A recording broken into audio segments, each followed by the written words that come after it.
Join us. 301 Main, Sturbridge. This meeting will be held in a hybrid format with the option to attend either in person or at the center office building or remotely. Other participants are asked to remain on mute unless speaking to ensure clarity of audio for all the attendees. To join, you can go to meeting link, and that dial-in is at 1-646-749-3122. Access code is 819-169-093. Call the meeting to order. Let's have attendance. We'll start with you, Nick. Nick Gravel here. Present. Eric Gaspar, present. Ed Goodwin, present. Sandra Urbano, present. Carsten is not here, Parking, I saw him. so we probably started the meeting too early for Carsten. Okay, we've got done the roll call, a public hearing for 6 o'clock. Want me to open the... Yeah, go ahead.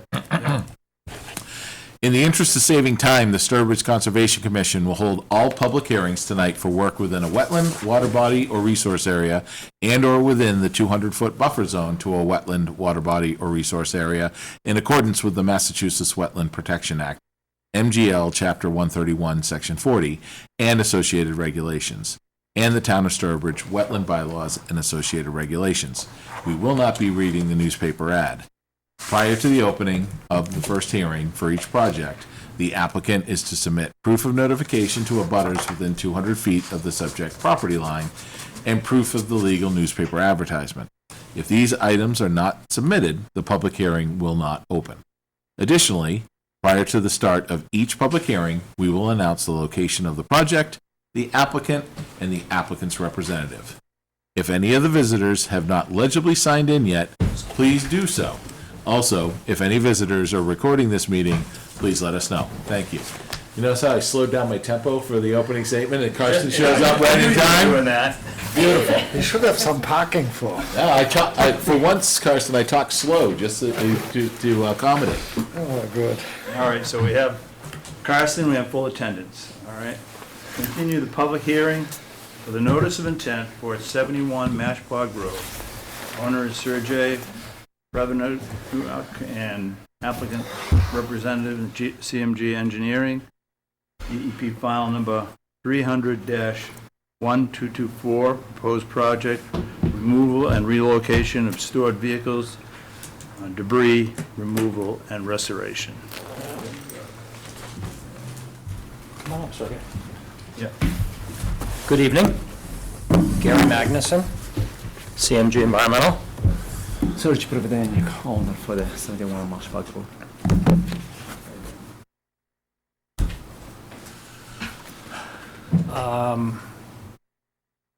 Thanks for putting us on the agenda. Thank you, Lauren, for sending a draft proposed order of conditions. We did respond to that about a week ago, maybe 6 days ago, so I don't know if you guys are prepared to talk about that, because I don't know if I gave you the full 7. Believe you have everything in order, so we'll take any questions. Well, I guess I don't know, I'm going to start off. Eric, or you? Well, so I'd be interested in hearing Lauren's assessment of the response to the order of conditions. And Luke, I'm glad that you're here to kind of weigh in on some of the stuff, because there was a number of things, Gary, that you put in there that were just kind of stricken, covered by, but there wasn't a lot of context around it. It was just like, this is not accepted, covered by, and not a reasoning behind it. And I'm not an attorney. I read contracts, but sometimes it's difficult to get through the legalese of what attaches to what and what does apply. Where's the word shall? Where's the word So if we could maybe get your assessment of the response to your order of conditions as a start, I think that'd be a good place to get going. At least for me. I don't know if you wanted to start in a different way. Generally, I stand by what I put. There's a couple things that there were comments on, like as far as the inspections, of doing prior notification. I think their comment was 48-hour notice, which I think is acceptable, except in emergency situations. But, we understand that the property is secured and everything too. So of course, if we were doing any inspections for our own public safety, we'd want to work with the property owner, but hopefully opening that channel to have a communication channel that we can call them up and say that we need to go on, enter the site for whatever reason. The erosion control, again, I stand by what I put, and I think that we just need to, once we get to a point of what the commission may or may not want to approve as far as activity, that erosion controls would be appropriate in certain sites and that we would have to review that. The operation and maintenance plan, I had provided some comments in the previous detailed agenda on recommendations that I would amend for the operations and maintenance plan, and even some more specific information that I'd be happy to go back to, but other than that, I stand by the conditions that I set forth, and I don't believe that the settlement outlined conditions that would be recommended if any approval was granted. Oh, and I think the other thing that I needed, that would need to be discussed at all is if the commission is approving anything today and requiring environmental testing, if they stand by the test sites that are currently active, or if there are other environmentally sensitive areas that we would like to have regular testing done.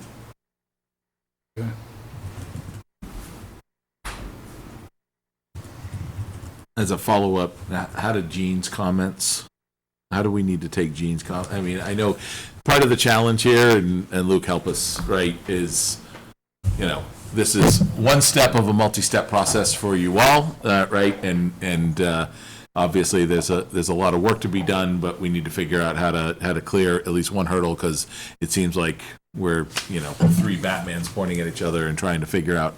So, how should we take the planning board's comments into consideration here, or is that just more information, and we really shouldn't have to take that into consideration for what we're talking about here, because largely she's talking about the upland property, which really isn't jurisdictional to us necessarily, more to zoning, planning, and all that stuff. But I didn't know how we should be thinking about that from our seat. Well, let me give you my answer on that. Okay. It's totally a part of the decision that we make, because if we say 50 feet is the line of demarcation, right? And the town has 200 feet that they can't come inside of. So then the applicant can move all of his cars from outside of the 200 feet down to the 50-foot line. And that is not good for the wetland. Well, I understand that part, but Gene's response, a lot of it was dealing with the upland property. So, Yeah. it wasn't as much about kind of our jurisdictional items. So it's good to have the information, but I know that's also caused a lot of clutter and head trash in how we move forward as a town, because there's multiple boards and commissions that need to weigh in on this. As I read it, it was more just FYI, right? And I don't know that I see as what those notes were. As much as I appreciated them, I should be incorporating into my thinking here. But I think they're being fined right now. Huh? I think they're being fined right now on FYI. Okay. But Sure, I'm happy to weigh in if I may, Mr. Yeah. Chair. Luc Legere, I'm Special Town Council, here tonight to just help the commission work your way through these types of questions. So in answer to that specific question, I would say The memo from planning is helpful information for the commission to consider as part of your record when ultimately deliberating on and issuing a decision on the notice of intent that's in front of you. I think, Mr. Gaspar, you're on the right track when you say that to the extent there are issues raised in that memo that are really talking about uses of portions of the property that are outside of the commission's jurisdiction, and that the commission doesn't necessarily have reason to believe would somehow affect jurisdictional resource areas or negatively affect directly the interests of the act and your bylaw. Those are good information, good pieces of information to have, certainly for you to consider. I think it's actually helpful for the applicant too, I would say, to understand, well, okay, if we get an approval from the commission allowing us to put some vehicles in this part of the property, we're now hearing from planning that we're gonna have to go before them to get some form of approval as well. But that's sort of a tangential benefit, I would say. For your purposes, I think you look at this notice of intent just like you would any other.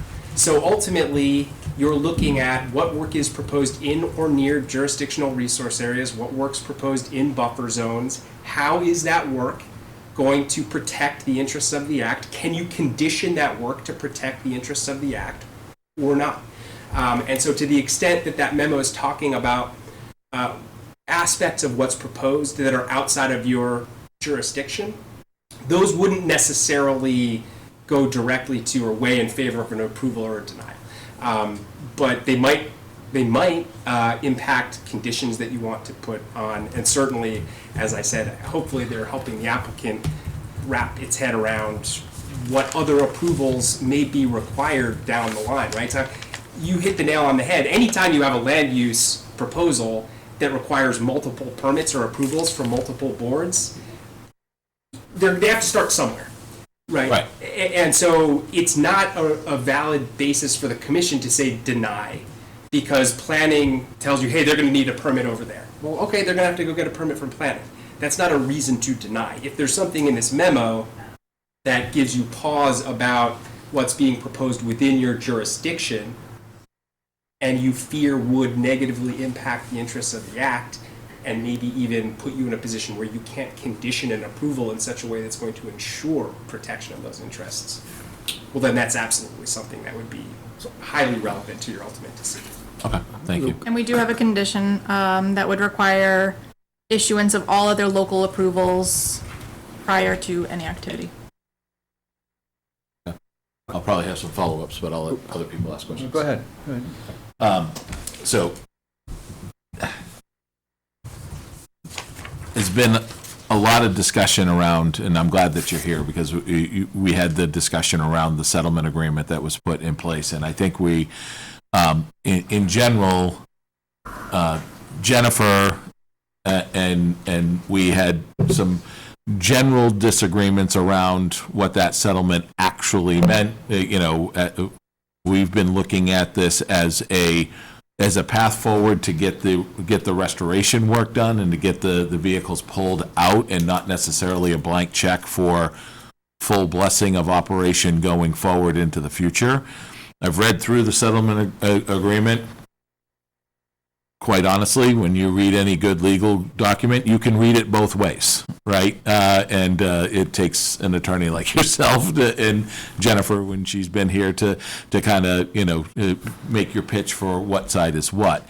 But it is, as I've read through it, it's what we have agreed to is not necessarily here's your blank check to open and operate once you get all your permits. It's this is what we're doing to clean this up, right? And we can start from there, and then the NOI is what is going to determine how we move forward from there, but not the settlement agreement wasn't here's your blank check to move forward with some of these guardrails.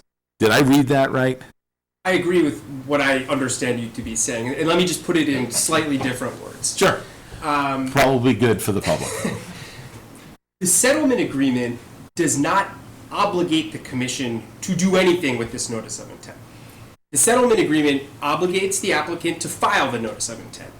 I would say the settlement agreement establishes sort of minimum requirements for what needs to be addressed in that notice of intent. But with that said, that settlement agreement filed in court cannot tie the commission's hands, forcing like an approval of what's filed.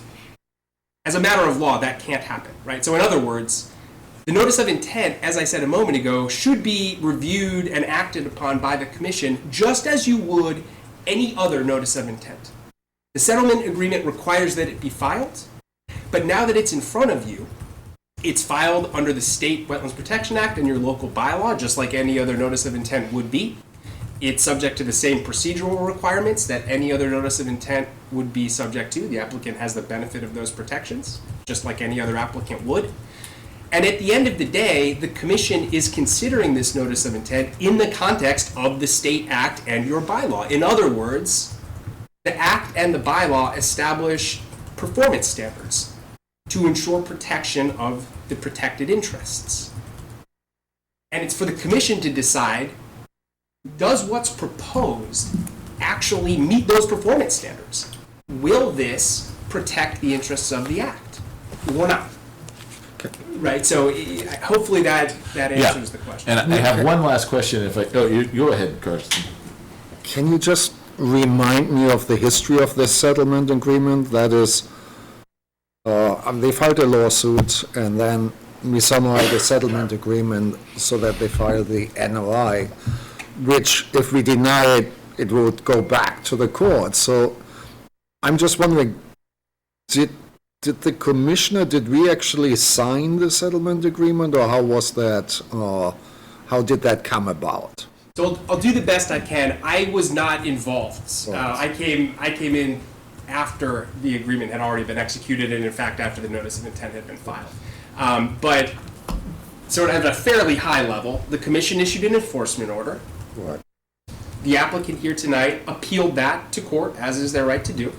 While that appeal was pending, shortly after it was filed, town council, my predecessor, and the applicant's attorney discussed, I guess, the terms of this settlement agreement and ultimately entered it into court as a way to try to circumvent needing to go all the way through that litigation process, trying to find some middle ground that maybe could satisfy everybody. The enforcement order, remind me, was asking them to remove all the... The enforcement order required removal of all cars, parts, materials from your jurisdictional areas. Okay. Right, so like all the way out. That, the NOI speaks to the inner 50 feet, and the settlement agreement mostly speaks to the inner 50 feet of the buffer zone. So who signed the settlement agreement? It was executed by your prior attorney, town council. But we didn't sign it. I think we approve it. You voted to authorize the prior council to sign on your behalf. That was the actual vote in an executive session.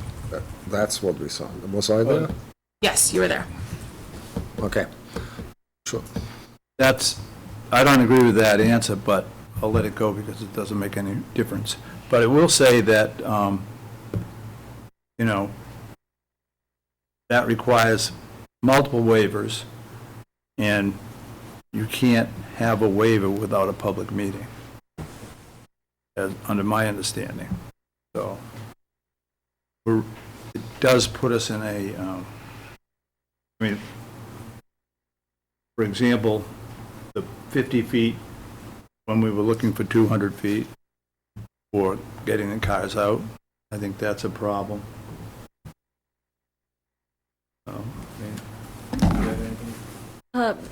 Just following up with the same note on the settlement agreement, because the response to the order of condition has several aspects that are not accepted because they are not included in the settlement agreement. So, for example, one of them is the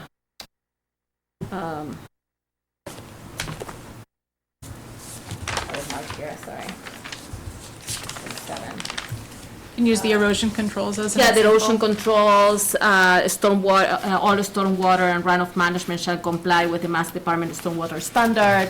So these are things that were not in the settlement agreement, but they are part of the order of conditions that we usually make, but then they are being rejected by the applicant because they were not part of the order of of the settlement agreement.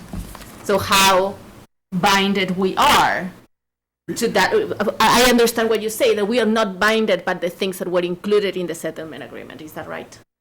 That's correct. So, again, the commission, think of it maybe this is a slightly different way to think of it. The state act and your bylaw establish performance standards that projects must satisfy to get approval. The settlement agreement, any settlement agreement, certainly the one you executed on the behalf of the commission, but this would be true of any settlement agreement with anybody that the commission might enter into, cannot waive those performance standards. You cannot, as a matter of law, waive the performance standards that would apply to this or any other project under the state act and your bylaw. That's what I was getting at earlier when I say you're not obligated to approve what's proposed in that notice of intent. Your hands aren't tied. And I think kind of getting to your example of proposed conditions that the applicant is essentially saying, no, we're not going to agree to that because that wasn't in the settlement agreement. I think I heard Lauren say earlier, the settlement agreement doesn't really contemplate what conditions would or would not be in any order of conditions. And so I don't agree with the idea that because the settlement agreement didn't specifically call out some particular conditions, the commission now can't include those. I don't agree with that at all. I think you're entirely entitled to, and frankly, you might be obligated to if you think those conditions are required to protect the interests of the act. Oh, thanks. Another way to kind of phrase it too is the settlement essentially outlined the minimum requirements for a notice of intent submission. Once you file that notice of intent, you are now subject to, like Luke said, all of the requirements of the Wetland Protection Act and the bylaw. Thank you. Carson, anything? I mean, did we ever test the wetlands themselves in terms of pollution? There was no third-party testing that we did to test the contaminants. The information that we've got, that's been provided to us by the applicant, Can we, I and mean, that's the information that's been submitted to. because there are all these pollutions of the wells, I assume that the wetland would be polluted by that. Or Yeah. junkyard thing, so. So the wells, Kirsten and Gary, you'll probably answer this, I believe, is most of that, and obviously it's not all of it, but most of that comes from the activity that was done when they had the crusher up in the upland portion and were just crushing with all the liquids into the into the land, and it eventually percolated across. But I don't know that it's specific to this, but your point is still well made that that stuff can move. Do we want to ask Gary to answer the question, or he raised his hand? Go ahead. I'm sorry, I didn't see you. No worries, Mr. Chairman. To answer your question, Kirsten, some testing of the wetlands have been done associated with the work we're doing through waste site cleanup. So we've assessed the wetland sediment and surface water, no significant impact. Mr. Gaspar apparently has a good memory and understands things pretty well. The source of contamination at this property, the primary known source of contamination at this property is historic crushing of cars on the runway portion of the property, which is outside of your jurisdictional area, where significant amounts of soil and groundwater contamination occurred. The bedrock is relatively shallow there. That contamination entered the bedrock, migrated to drinking water wells. That is the conceptual site model. There's been hundreds of thousands of dollars of testing and assessment to evaluate that model. Is it 100? Am I 100% sure that's right? No, pretty confident it's right. Can I 100% assure you that any of the cars within the 50-foot jurisdictional area are causing no contamination? No. But we are obligated when we do the work under the Massachusetts contingency plan to assess and evaluate the property. I've walked around that property 30 or 40 times. I've walked around that property with this board at least 3 times, with your attorney at least once. Correct me if I'm wrong. I have not seen oil leaking out of cars, gas leaking out of cars into the wetlands. Is that to say that those cars are not creating a problem? No. Is that to say that those cars should be within the 50-foot buffer? No, that's not what I'm saying. What I'm clarifying is the point that the contamination that was caused by prior operators a long time ago, 30, 40, 50 years ago, in the upland portion of the property. The applicant has spent hundreds of thousands of dollars cleaning that up and assessing the neighbors' properties to make sure that their drinking water is safe. Today, we're talking about moving cars out of the 50-foot buffer. And you wouldn't be able to move them out of the 200 zone? I mean, Lauren, I think at one point asked them whether you could do that, or when the Zoning zoning question came up. If you'd like, I would answer that question for you. If Lauren's willing to pull up a map, there is a map that does show the 200-foot buffers. If the 200-foot buffer had been discussed in the settlement agreement, I presume Sergey, the applicant, would not have signed it because he would have been out of business then, because that would allow no operational area in his, I believe those are those hundreds or 200s, Lauren? Yeah, those are 200s. So the black outer line. Only 100. Those are, only yeah, 100. Those down are here. 100. So the 200s basically cross each other. So there's no access to the middle lot, and you can't get from the lower lot to the upper lot. Forced, wouldn't have signed it to operate. Why that number was set, and that's why a significant amount of effort has been put forth by all parties, certainly your side of the table and this side, to come to a resolution that works for everybody. Changing the goal lines here to 200 feet now. Well, wait a minute, don't say changing the goal lines, Okay. because that's always been my goal line. Changing the outline in the settlement agreement. How's that, sir? Is that fair? Good. So, does that answer your question, Kirsten? But you could, I mean, you said this is 15 acres and your whole property is 45 acres. There's no other room in that property, I mean, to push it out. So I do apologize. Let me see. I'll try to answer. If I can get this thing to work here. Probably going to need Lauren. There's a on switch on the side. Oh, there we go. So, Kirsten, this line here What, that's the, is the 100. This line is the 100. If you extend those out to... This one's a that's 200. that's This I'm one's a sorry. 100. Yeah, this is a 100. So if you extend this 200 and you bring this 200 out, there's no space, and you can't get up the access road. You can't get to that area. So that takes this whole area, makes it useless, and basically takes, any of this area, makes it useless, and completely eliminates access to the upper lot, which is another discussion for another town agency at a later date.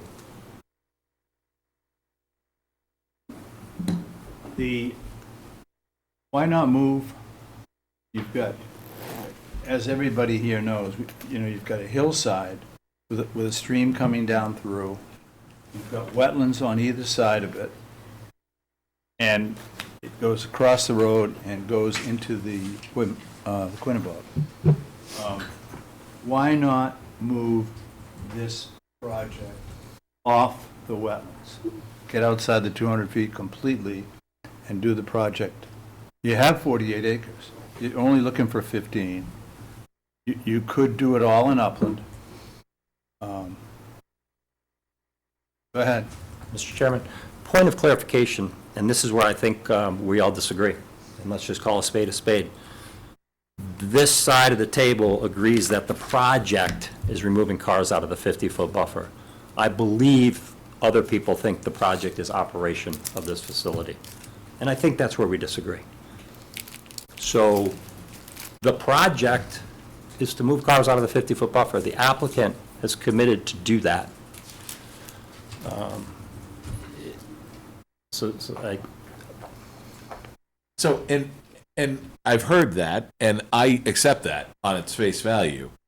What we don't, what then needs to happen, right, in order for this to then go further forward, is that another NOI needs to be brought in front of us for operating, right? Or there needs to be a next step in front of us. Because I've always been of that mindset. If we're talking about, like, if we do nothing, those vehicles can continue to rot inside of the 25-foot, some of them inside of the wetland right now, and that's not good for any of us. Not the applicant, not the abutters, and not the commission, and certainly not the wetlands. But it's the I'm trying to wrap my brain around in this, because I hear you and I want to believe. Then what, right? Because you go through, you get your license from town council, you get your variance from zoning board of appeals, you get your stamp from planning, and then we go back to operation. There's some things that we need to talk about that, obviously are going to be bones of contention. And Ed and I will probably disagree over the hard line at 200, and that's fine, because it's a deliberative board, and Ed and I have respect for each other to disagree with each other.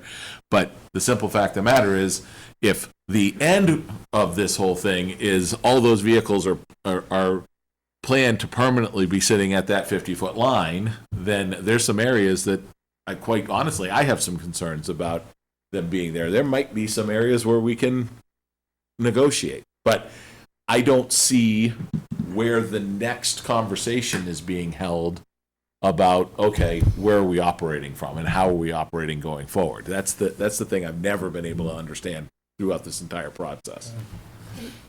Can I add, is related to that, like you're mentioning that the project is to remove the cars, but where they are going to be placed. So if they are going to be placed within our jurisdiction zone, then we have to look into that. If they are going to be removed and taken away, and then our jurisdictional zone is not going to be touched, then I think it's maybe a different thing. Well, I agree, but I think that the simple fact of the matter is we can sit here and we can be in a Mexican standoff and we could be having the same conversation in 3 years, and the vehicles are still sitting there and rotting there. Exactly. He can't operate his business, the wetlands are being impacted, and we don't get even half a loaf. Or we can, allow for the removal outside and create a net improvement. No, Right, The removal but of putting if in there's no follow-up conversation, if there's no next step, if there's no logical, we have to have some input into where those cars are going to be placed on a going forward basis, where we as a deliberative board can have a conversation and negotiate amongst ourselves and you to ensure that we get a net improvement in this property. Then so Eric, then we're kind of stuck, no, right? actually, Eric, if this doesn't go through, then the enforcement order is in force, and then we are in court. So, I mean, we basically suggested they should remove all their cars, even from the 50 zone, I guess. But in any case, But it's a practical matter. I think 3 years from now is the earliest we're going to touch But that. it seems to be there's a basic misunderstanding, or at least disagreement about the settlement. I mean, I think they understand it as saying, once we approve of it, they can go on with normal operation. And that means whatever they want to do. See, that's what Gary is disagreeing with. And if there's a disagreement there and he can explain what he means, then I think that. Yeah. Gary, did you bring those cars in and put them there as a negotiating tool? You're asking me a question, sir? Yeah. The answer is no. No? Because you put them in there the place was clear up until, what, 2013? I've got your photos. I didn't take the photos, but yeah, they're areas that we provided. I didn't mean you took them. I wouldn't go up in a plane and take them either, but I have them. They're beautiful. And it shows the site clean, and then you purchased the site in 13, was it in 2013? And then in 21, you put a ton of cars in. Line them up and put them in. Why did you do that? Well, it was not 21. I mean, maybe you follow the picture that was taken in 21. Well, yeah, That's- I that's can't, where I you get can't the tell, but consumption. the pictures have dates on them, that's all I'm But going. Mr. Gooden, Yeah. I would like you at least present me to the people the proper way. Look like so far, every meeting I was coming, I was presented like a bad guy, like the guy who made an impact on the nature and on drinking water and caused trouble and cancer. I am the person who caused no contamination at all. My yard is caused today less contamination than any neighbor's car when they start. Those cars, they never start. They cause zero pollution as a criminals. I pay hundreds of thousands, he is a witness, he knows, for cleaning. I am the reason why Wells is improving. I didn't cause. And Rebecca, whatever she portrayed, people who trust, mislead and misguide, that's not right. I brought hundreds, if not thousands of tons contaminated soil and processed properly. Everything I did, I bring good to this place. For three generations, it was contaminated. I am the person, new guy who stepped in, solving the problems. That was never mentioned. And I'm absolutely sure Rebecca never mentioned to the neighbors while she visited them and talked to them. She never mentioned I'm the guy who doing cleaning, who We never clean. mentioned what? Rebecca, when he talked to her neighbors, Becky. she never brought the point, I am the guy who made positive impact on this area. So the point is, like Gary mentioned, what is the agenda of the meeting? To close the business, or solve the problem? I've been solving, I've been faithful. Yes, the place who crashed 8,000 cars, they removed them. And they was replaced cars on the same place that it was before. If you look older pictures, cars was in the same place. Now, if we're talking about, There were like 3 years where there were no cars.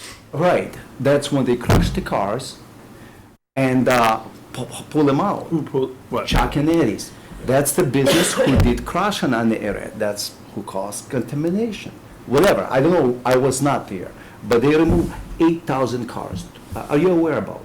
8,000, which is a lot less now there. There is no 8,000. But they was placed on the same spot where it was before. 3 years before. I didn't know the issue about 50 feet buffer zone. I willing to work. Well, doesn't he work for you? Hasn't he been your engineer all along? He said he was with Jackson and he worked for you and he's With been. Jackson, What? but he never told me place cars here. Yeah. Whenever I was seeing it, No. and I didn't call him every single time, can they place car here or All there? those hundreds of thousands of dollars you spent, nobody came to conservation and applied, right? Nobody did, Correct. yeah. And the work was done in the upland. And the assessment was done most of the money is spent addressing the private wells off-site.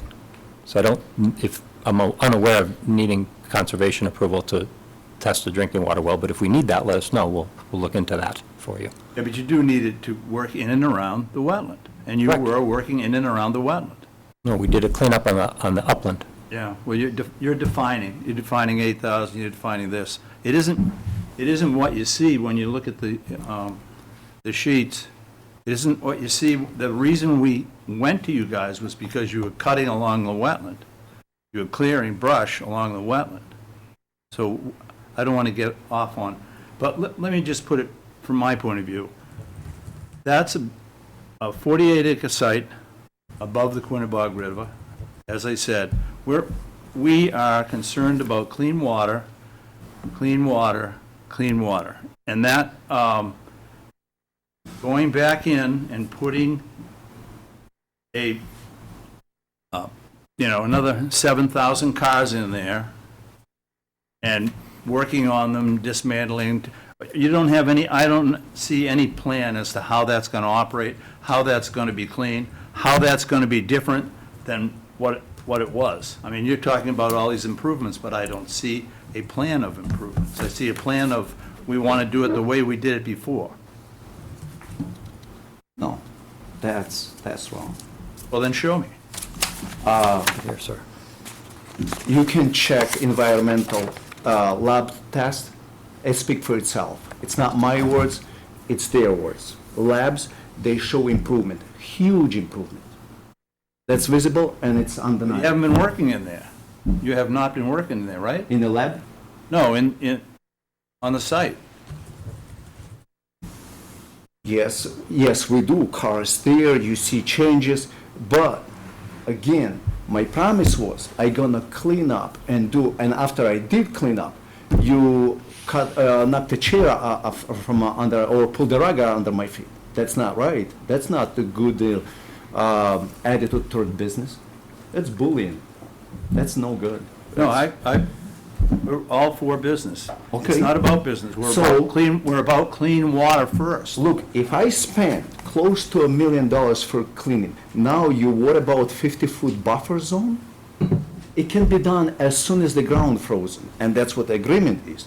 Now, if you really worry, and I really respect, if you really worry if I'm gonna encroach again, why should I? I keep all my promises. I did everything I was promised I'm gonna do. Do you think from 50 feet, if I'm gonna encroach 25 feet, is gonna save my business or anything?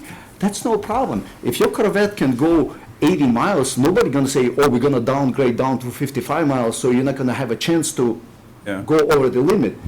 There is a limit, and it's set. You give me a chance, I'll fix it. We have 17 meetings already. In 3 years, we can have another one, and I guarantee you will have no complaints about it. I stand up for my words, and you're gonna remember, we can write it down. As soon as ground frozen and we get the green light, within a reasonable time, it's gonna get done, and gonna stay that way.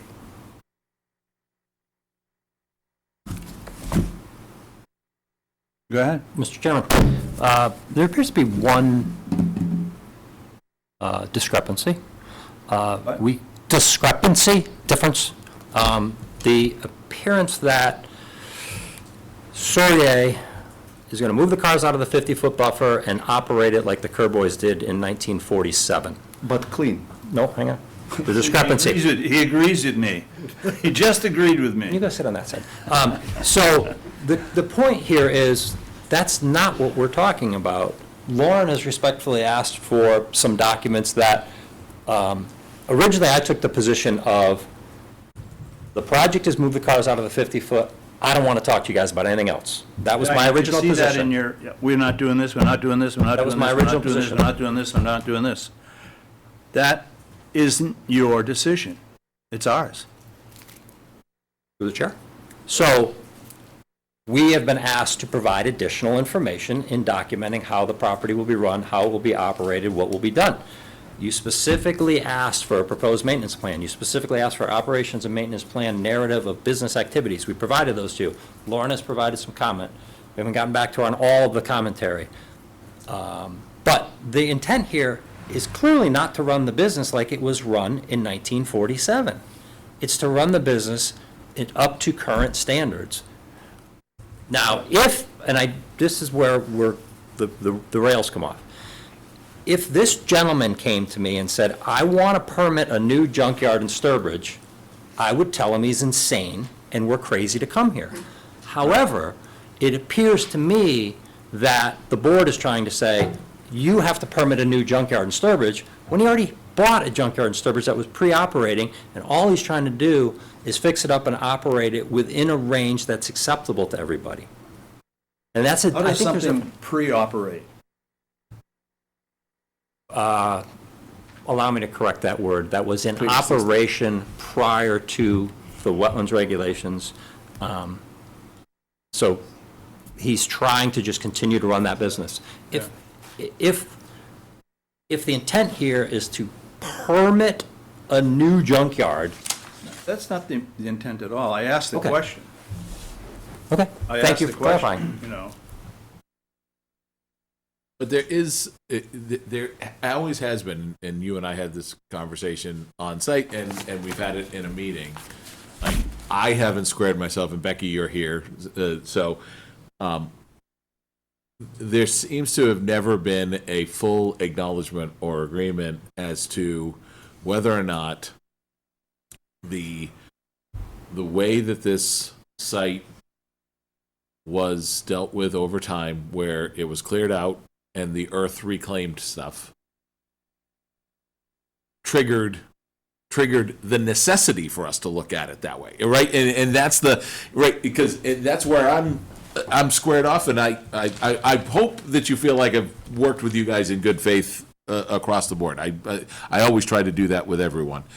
But I've never gotten a affirmative answer. I know Becky always thought that it was abandoned. The earth had reclaimed it. It's not a going concern. We need to start from zero, and I can see that argument. But then I asked for, and thank you for getting them, documentation of at least ongoing permitting that kept it continuous. Which I understand we received verification that there was at least ongoing, continuous a permitting of that site that up until recently, now we're not permitted. And then there's the other side of that coin, which was, well, yeah, they didn't have cars in that spot anymore, but they never abandoned the use of it. So did it really and truly trigger that? You know what? This is why this isn't an easy thing to do, because I don't know what the right answer is to that, because it's an ongoing business. I have empathy for that. The earth reclaimed a portion of it, and then we went and went back into it. I have empathy for that, right? And I've never had anybody give me a full answer or a good answer as to how I should really be thinking about that. And I feel schizophrenic because I'm literally sitting on both sides of this issue. But that's the piece that foundationally everything we've talked about goes back to, if we can't square that first conversation from when that first started, the pictures, there's no cars there, there's vegetation there, the earth had reclaimed it, and then 10 years later we have a whole fleet of vehicles out there. Did that or did that not trigger we have to start from ground zero and negotiate from there? Or is it we're starting from the previous standard and we're negotiating from there? I don't know. I just don't know. Luke, do you have an opinion on that? Yeah, I do. If I understand what you're saying correctly, it almost sounds like we're talking about the zoning concept of pre-existing non-conforming use. We violated the State Wetlands Protection Act historically, so we can do it forever. I don't agree with that. I don't agree with that. Just as a general principle, right? Just think of ongoing violations. If you fill a wetland, every day is a new violation. It's meant to protect against that type of a situation. Now, turning to what you were just discussing, Mr. Gaspar, where you have a situation where there were cars and materials within the commission's jurisdiction. At some point in time, those were removed. And then subsequently, essentially, they were put back. Right. I don't subscribe to the idea that there was some form of protection that would allow a property owner to go back in and alter jurisdictional wetland resource areas just because historically something had happened out there. I view that as a new violation. And that, I think, is what led to the commission issuing the enforcement order here in the first place. So I don't agree with the idea that there was some form of protection that would allow the property owner, the applicant here, to violate state and local wetlands laws because that had been done historically. I think of what that would mean. Anytime the commission issued an enforcement order and required a violation to be remedied, theoretically, the argument would be, well, we're going to put it back in after we do that because we had it there historically. It would just be this never-ending cycle of wetland violations. Can I ask a question? Where was the vegetation? Was it in this whole area? Was that cleared, or where was the? It was, yeah, close, right back there. There's a small area right in here was in question. You can look back at the aerial, I'm sorry, may I speak, Mr. Chairman, to clarify? Yeah, go ahead, yeah. I'm sorry. I believe this area right here, there was some vegetation that grew up. There's a discussion, argument, disagreement, but it was generally this area in here. Is that, I'm seeing here in the satellite images is actually the, what is that, southern area where the majority of the cars are. So there was no vegetation where the cars are now? But, you know, you got to come back to, That's always been open there. we've got a beautiful picture here in This 08, area 09. It was 2013. No cars. No, where- Beautiful picture. it's the cars. Whoever your This was photographer was, vegetation. it wasn't you. Yeah, that this area here. And So that was all vegetation. then we go to So 08 all of through this was 14. vegetation. And we have the same thing. No cars, no cars, no cars, no cars. Does everybody understand that? No cars. And then you get to 21, and I don't, you know, these are the ones you provided. I don't know what's in between, or like he said, you know, when they would take, the beginning of the year or the end of the year. You go to 21, and you have that, right there. That's all been put in. And my, you know, it looks obvious to me like you're trying to set up a Maginot line, and it's not working for me. And it seems to, looking at the pictures, all of this was vegetated and then it was removed. It was vegetated in 2013, 2014, and then cleared in 2015 and full of cars in 2019. Right. This. is Oh, would you be the kind issue. enough to put the 15 one up? So I'm that the audience? trying, my So all of, things aren't opening for me. so all of this area is in violation. Trying to see if I can slow this down. Right. I'm in the Mass GIS Yeah. air photograph for area image. I'm trying to pull this up right now, but if you can kind of flip through 2012 up to like 2015, flip through those while I'm trying to pull this up. My computer's freezing. Let me go around the room here. Somebody want to speak, please? So we can move the meeting into a more intelligent form. I dare you. I dare you. Oh, Becky, go ahead. Hi, everyone. Becky Gendro, 15 South Road. Just want to say I'm just here as a resident. I was your past agent as well. I'm not here on any behalf of any organization or group of people, just as a resident. So kind of had something prepared, so that way I kind of stay on track and wouldn't miss any of the things. But I do want to, before I go, just acknowledge a couple of things. Tonight, I'm glad that you have your lawyer here, because it's the first time I heard him or someone talk about performance standards and the obligation when an NOI is filed that a project needs to meet performance standards, something that hasn't really been discussed tonight, in addition as the project meeting stormwater standards. As far as what was said about me misleading the public, I don't understand that comment. You know, we just talked about the enforcement order, why it was issued. You know, I know their argument all along has been that they are grandfathered because there's been a business there, they had business licenses, and that covers the whole property. When you're talking about the Wetlands Protection Act, it's about projects or activities.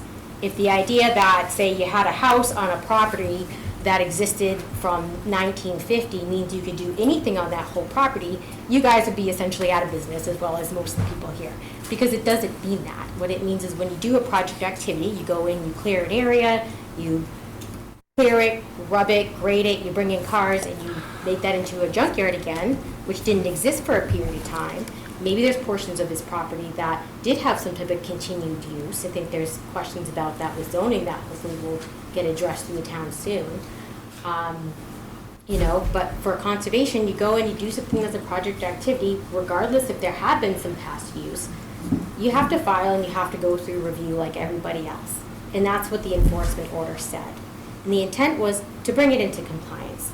I mean, there's been a lot said about, you know, never accused that he's doing, you know, did bad things or caused the contamination of that property. It's very clearly documented that it's from those past uses.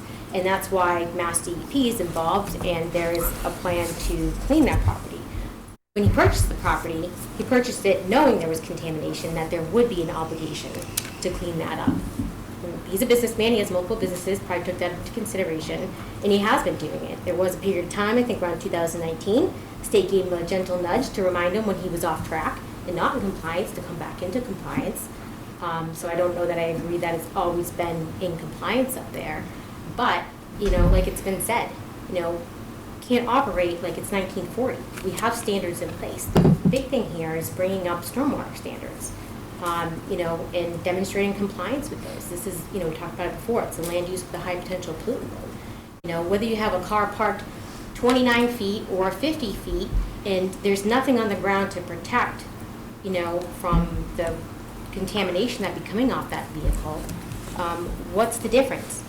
You know, I think that's the same thing that's happening since 1940. I mean, right, there was car crushers up there. There was one in that upland area. I think that was, from what I've read of all the documents, probably one of the main sources. I think there was something by the garage as well where they might have been crushing cars.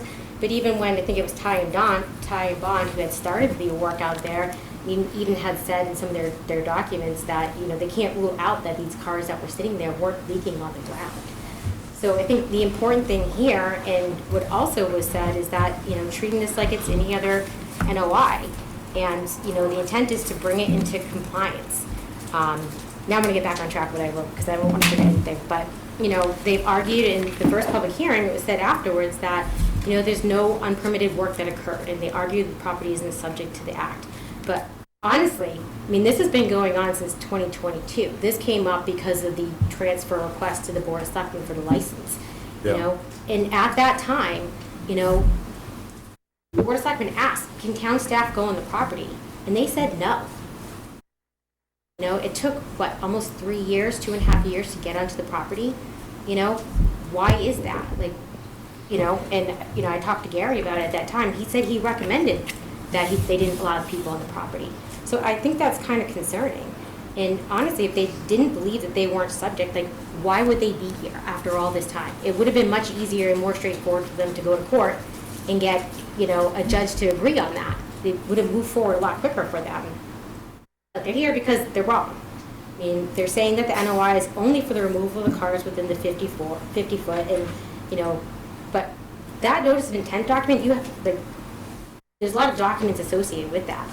And essentially, if you approve all those documents, your agreement that outlines things they can do, removal of invasive species, you know, other things, as long as they don't cut a tree down, you have these plans that they provided that show these 15-acre areas.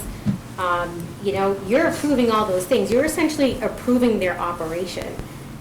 And with that, they're not demonstrating compliance with any performance standards. So I don't think they're going to come back with another NOI, Eric. I mean, I think they're saying, right, we're only filing the NOI for the cars, but they're going to have a document that essentially outlines that your approval for everything that's shown on all these plans and documents that they've provided so far. So I think you need to take that into consideration. There hasn't been a stormwater checklist submitted. I mean, I brought that up a year ago. There still hasn't been one. I know they're arguing that they're not subject. Lauren's got some nice conditions in there, you know, for, you know, complying with stormwater standards, but now's the time you need to do that. Not adding a condition and, you know, hoping that someone pays attention to it down the road. You have to do that during the review process. You know, I know that this isn't zoning, but it's relevant, and Luke brought it up. I mean, honestly, like, a lot of this site, and Ed, you brought it up, you talked about these pictures, you know, the site was pretty cleared out by 2008. You know, you can see that going through the photos. You know, with zoning, you know, the only reason that they can operate this business here is because of that pre-existing non-conforming use. But you lose that after 2 years of non-use. And that's not for the whole property, that's specific to certain areas. So he could have a continued use maybe by the garage, I don't know. I mean, was there a business there the whole time? I think that all should get looked at, a little bit more zoning. But once you stop using an area, even relevant with zoning, similar to conservation, I guess, too, you don't necessarily just, you're not grandfathered to have that use forever. You have to come back and get approval. Again, why the enforcement order was issued. One other thing, I mean, I guess I just asked, like, what does the town and the residents owe to the property owner? I mean, got the transfer license, kept getting them through Board of Selectmen. You know, there was no business license issued, didn't come through conservation. I mean, no business license means no business taxes paid to the town. You know, all of that's gone under the wayside for over a decade now. I brought up 2019, you know, the site was not in compliance with DEP for some time. I guess they're back on track, but that was one thing. He does own, I did find online that 2023, that the state filed a lawsuit against him for the Springfield junkyard property over stormwater concerns. So between a lack of following the laws for this property and the Springfield site, I mean, what assurances do we have that they're going to protect the interests of the Wetlands Protection Act? Luke brought it up again, like earlier too, which I'm glad to hear. It's the first time we kind of heard like the interests of the Wetlands Protection Act. What are we protecting here? You know, we're talking about protection of groundwater, drinking water supply, prevention of pollution, all of those things in addition to a bunch of other ones. So, I mean, this decision isn't just about creating setbacks from wetlands, it's about the protections of those interests. Wrapping up here. You know, I know this review's been ongoing for a long time, and I appreciate the efforts that you put into it, but it doesn't seem like we've really, you know, made a lot of progress moving forward. Like, you're still talking about not knowing what are we talking about here. We're reviewing everything. Is it just the 50-foot, you know, moving the cars out or not? I guess I'd just close by saying, like, a yes vote in this project, like, won't protect those interests. I mean, it's, you know, not protecting the interests or public health. You know, there's a lot of people sitting in this room right now because they're really concerned. Some of them have contaminated wells. That, right, there's some monitoring that's occurring. There's some filters on their systems that's being paid for while the case is open with DEP. Once he satisfies those, that all goes away. I think if you're going to have things like monitoring wells and things like that too, you should really establish like where those things will be and what you're looking for, because if you have a vague condition in there, it's open to interpretation, which can be of concern. So, thank you. Thank you. Thank you, Beck. Anyone else? Come on, all right. I'll go. I'm the teacher. I'll go. Gina Cajano, 12 South Road. My husband and I submitted a letter, I think it was to the Board of Selectmen. I'm not sure if he CC'd you as well.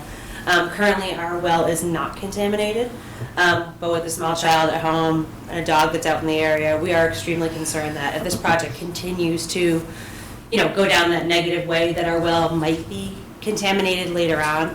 So, you know, it's really hard to follow Becky and everything she had planned to say, but, you know, we're extremely worried. You know, we've only been in the house for 4 years, but extremely worried about the direction the project could be heading in. So, thank you.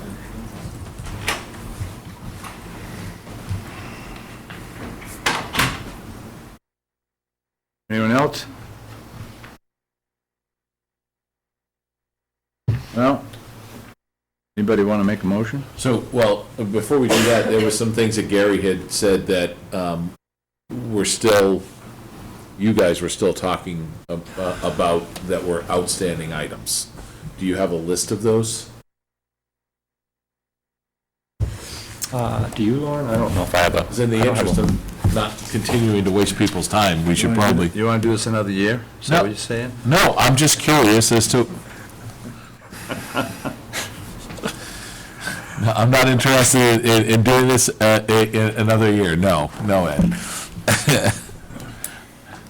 So at our last public meeting, we had discussed trying to prepare some order of conditions for what was before us. Yes. That scope still has not been modified, and I think that it's kind of getting on the same page of what the request is, which is just removing, what I'm hearing is just removing vehicles from the inner 50. What the commission wants, and that's kind of something that I think is still in disagreement. So I think really before moving anywhere is figuring out what is being agreed to. We have the operation and maintenance plan and the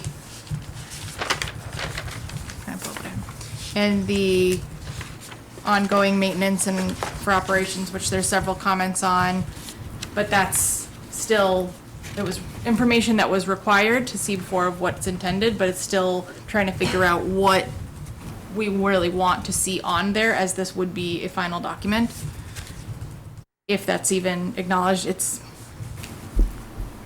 really, we're kind of at a standstill of what's going on. And it's kind of, also the commission needs to figure out or discuss if it's, we're still just talking within the 50 or seeing things out of the 200. In a previous discussion there that I had with Gary, we had discussed amending the request to remove the vehicles out of the 200 in order to comply with the zoning letter, enforcement letter that required all the vehicles come off, which if we don't approve that type of activity, and to say that letter still stands, are they gonna have to come back again to remove the vehicles between the 50 and the 200? Because, which they would, if that's something that needs to go forward too. So there's still just some discussions that we're kind of lacking in. And if, like I said earlier, if the commission is willing to approve some type of activity, if we're doing monitoring wells and we're doing testing sites, looking back at that plan of the testing locations, and are there other areas that we think need testing? The conditions that I have forward for the required testing would be beyond what's required for the environmental testing that's being done now, and that would be ongoing. But what's the percussion if we don't receive those two? There's several orders of conditions that require maintenance logs and reports.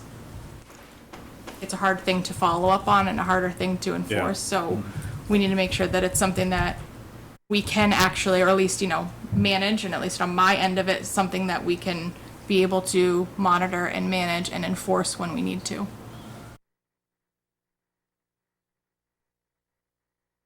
But there seems to be a disagreement about normal operation in the 200-foot zone. And the operation and maintenance plan is vague in some areas. I mean, And it's assertive in some areas that it doesn't seem to need to be. My concern is like in the notice of intent, how it is drafted, it refers to the settlement agreement a lot of times. And so it's like not, the notice of intent is not specifying the project in detail, I will say. We are going to remove the cars from this area and remove it from our facility, or we are going to remove them from this area and move them to this other area. How it is drafted is referring always to us. It was discussed in the settlement agreement.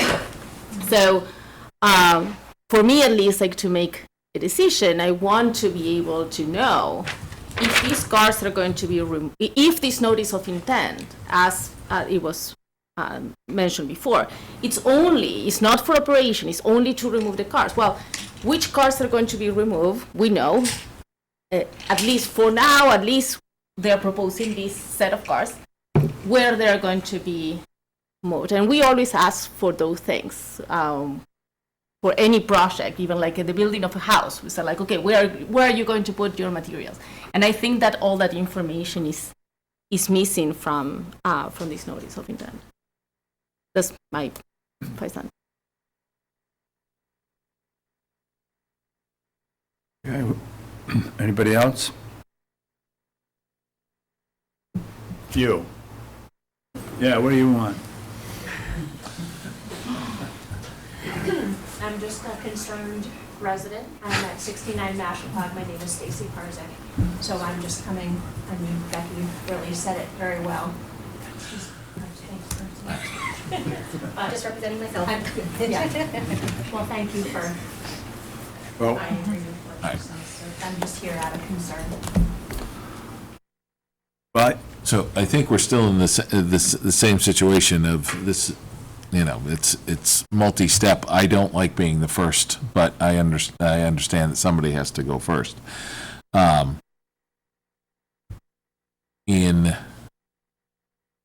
the spirit of moving something forward, and I'm hearing my fellow commissioners and their concerns. If I'm putting my finger in the wind and I'm listening to where the vote's going to go, I'd like to propose a middling, possibly an alternative motion to the NOI, if this is acceptable, in dealing with that planning enforcement order, because they can't. Their hands are tied. Without our approval, they can't. They can't adhere to that planning enforcement order of getting the vehicles outside of the 200-foot zone, because that would be an activity just going in to remove them that we need to approve, correct? So it depends on what you're looking at here, but yes, so essentially if the commission chose to act saying that you are approving the project as far as removing all vehicles within the 200-foot buffer for them indefinitely, and no other action, any other action would be a violation, then that would basically put them onto the next step. Well, I would like to move this forward. Like, if we could sit here at a stalemate and nothing happens, and we're just staring at each other doing this thing. oh, we're talking, but sometimes there are. Would you accept 200 feet for? No. No, that's a settlement agreement. It's back to 50. But before us is a motion of this NOI. We either approve or don't approve, but we can't just partly approve. That doesn't work. Oh, we can. You can't- We can amend it. No, then they have to come with a new NOI. I mean, I can't just. But It's within your power to state what activity you want that you are approving. In any project, you can't, it would, it's, if you're clear of what part of the activity you are not authorizing, that can be part of your motion. But then we have to rewrite the whole NOI, because the NOI, the way I understand it, We from wouldn't their- write the NOI, it would be within from order. their perspective is basically, look, the settlement agreement says we remove it out of the 50 zone, and if we do that, we are free to operate the way we see fit within. Now, I understand you correctly there, right? If we basically don't approve of that, then we don't approve the NOI, my understanding. That's correct, yeah. Right, so, but we can't, I mean, they would have, we approve of something else, but that doesn't make sense. We can't just decide to approve something They're else. bringing you something that they want. Right, Like exactly. your kids do. Your kids want a BMW convertible right now. What do you say? I give you Honda Accord. So, I mean, that you can't change the applicant. What? So, So I mean, what you're saying is that we need a new notice of intent that is specifies but that only the, that's what they are not interested in. Yeah. a new notice of intent that only includes the removal of the cars and what is going to happen with those cars. If they are disappearing from the place, that's one thing. Or like if they are going to be moved, then we will have like to prove where. And then Well, that's certainly, we are not going to approve like moving. but that's certainly not their understanding. Right now, they have, I don't know what you call it, from the building inspector to remove all the cars outside of 200 feet, right? and you're being fined daily for not doing that. Is that correct? I believe that's incorrect. What is correct? I think it says all cars. I don't think it has anything to do with 200 feet. I Oh, could be- that's why, that's correct. They're saying all cars because they need us to give them the right to move cars in the 200 feet in order to take the cars out. Because building inspector won't go into our zone without our approval.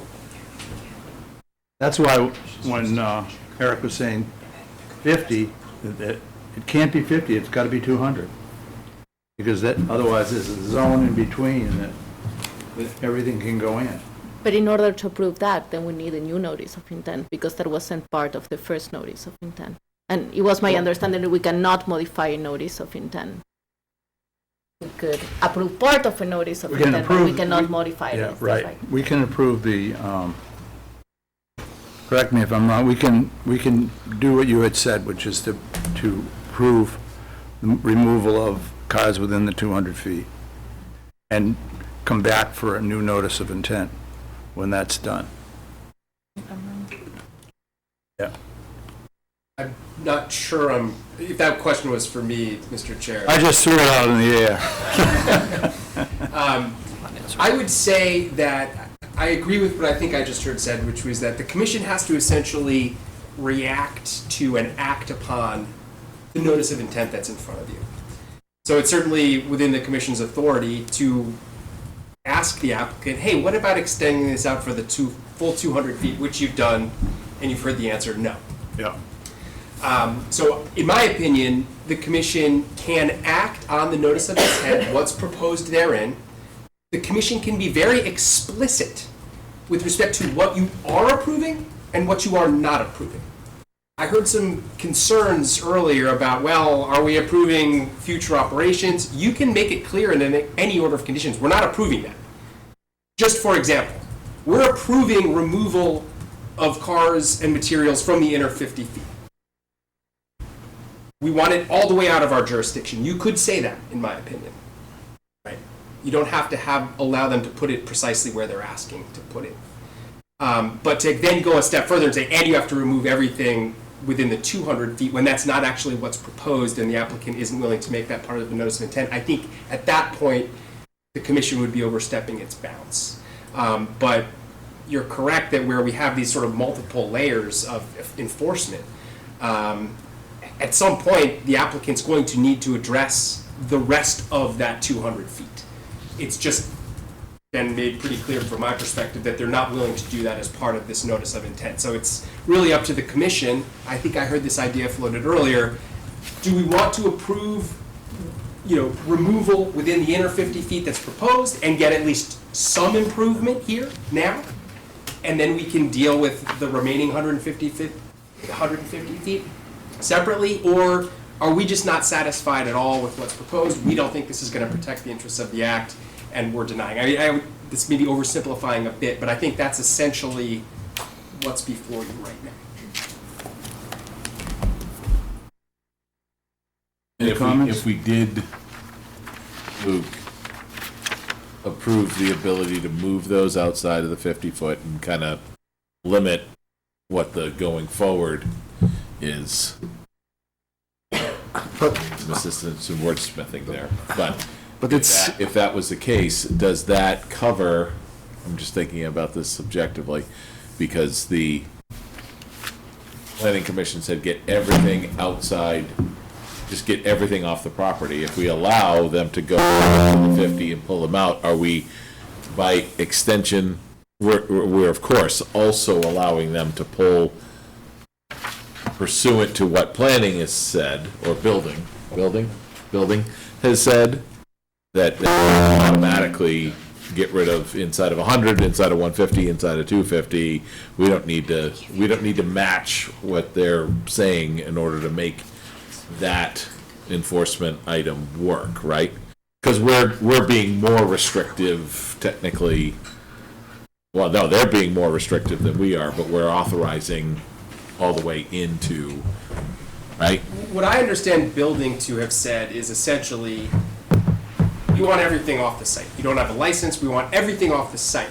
But with respect to those vehicles and equipment and materials within the Conservation Commission's jurisdiction, you need their approval Right. first. Right, so the building didn't want to step on the commission's toes in that respect.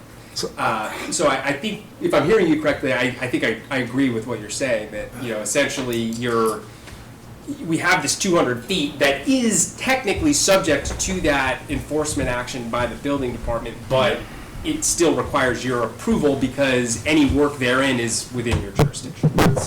So I mean, I feel very uncomfortable with all of that. Because it sounds to me as if we have an NOI for somebody wanting to build a house. And then we run around and say, we really don't like you to build a house, but we vote yes on the NOI, but we only allow you to build the chimney. That's the way it sounds to me, because the NOI says, I remove the car, but I then want to operate the normal way. We can't just pick and choose. We either say yes or no.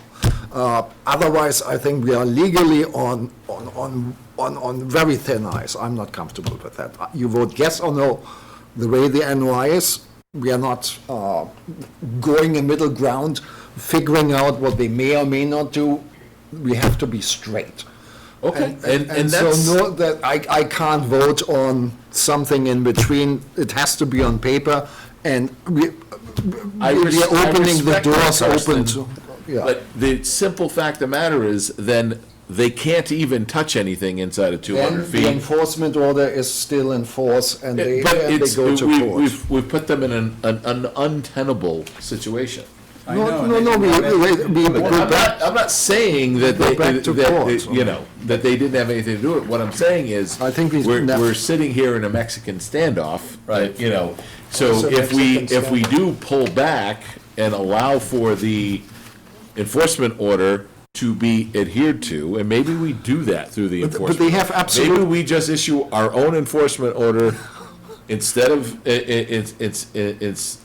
we can reject the NOI, issue our own enforcement order that mirrors what planning or building has said to allow for the removal, because here's the thing, as I see it, legally, we could say, yeah, you can do it outside of 50, but the first thing they have to do is remove every vehicle off the property, because that's what building has said. Right? It's gotta come out, like, there's no two ways about it. Either way, they all have to come out based on what building has said. So, I don't, like, we could say you could go into the wetland, right, which we wouldn't do, but we could say that, but then everything has to come out, because that's what building has said. Yeah.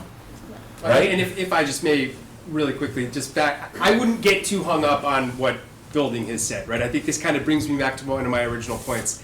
I would really urge the commission, as hard as this may be, and I appreciate this is not an easy thing to do, but to keep the blinders on, right? Just focusing on the notice of intent in front of you and your duties and obligations and responsibilities under state and local wetland law. And I get that these things are all related, but ultimately, that's all that's really in front of you. That's really all that you have authority to do. What I'm hearing, what you're saying is that they will have to remove everything that is within our jurisdiction.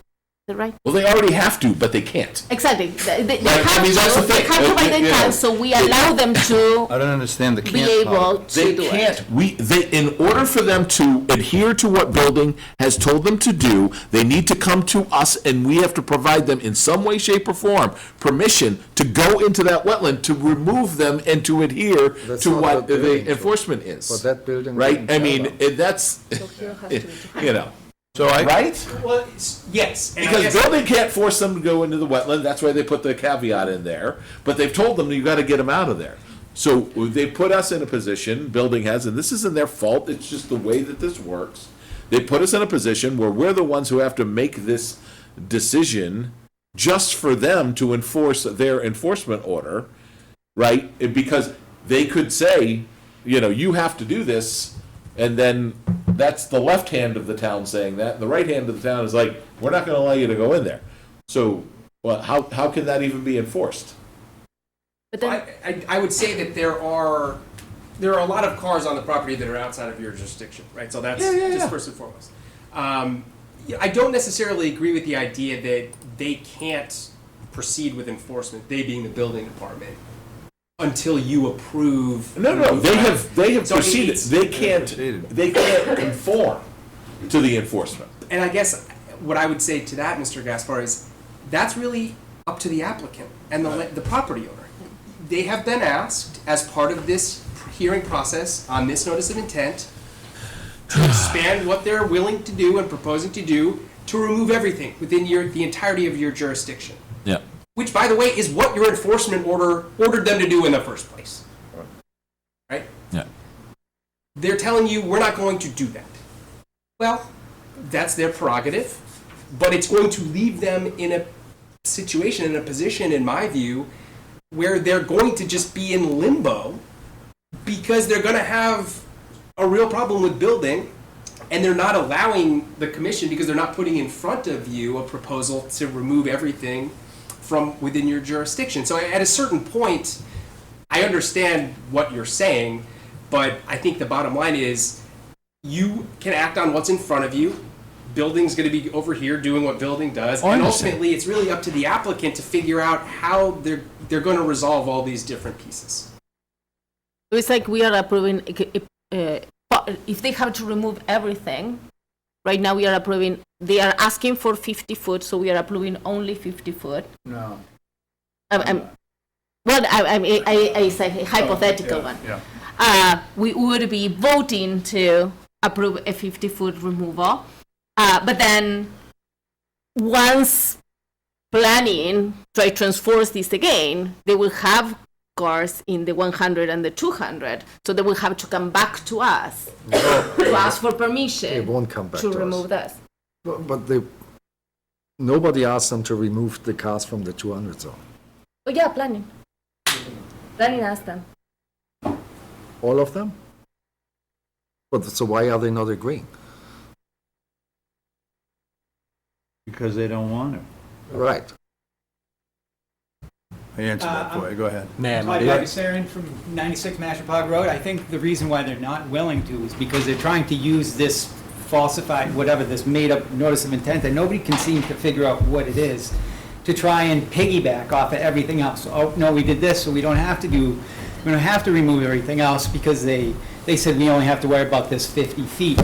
Well, clearly you guys are worried about more than the 50 feet, so I don't see what the problem is if, I don't know. I would like to just say one thing. Wait. I with all due respect, I don't, Sergey, you've been a gentleman and you've been dealing with mostly in good faith. And so. The first thing he said was that he wasn't going to do what you guys wanted. How can you say that's good faith? He had to come back later, like a year and a half, 17 meetings later, and say that he wasn't going to do what you wanted. Let's bring the order down. We've been really great, so let's keep it that way. Go ahead. Thank you. I'm just going to bring it back to the same discussion we've had all along.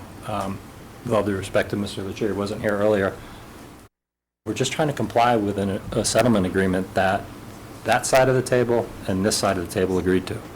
That's it. All we're trying to do. Yeah. So I know that settlement agreement just keeps getting thrown out the window, but I'm sorry I'm in the middle here. I'm an environmental professional, I'm not a wetlands expert. This isn't what I do. I'm trying to help Sergey here.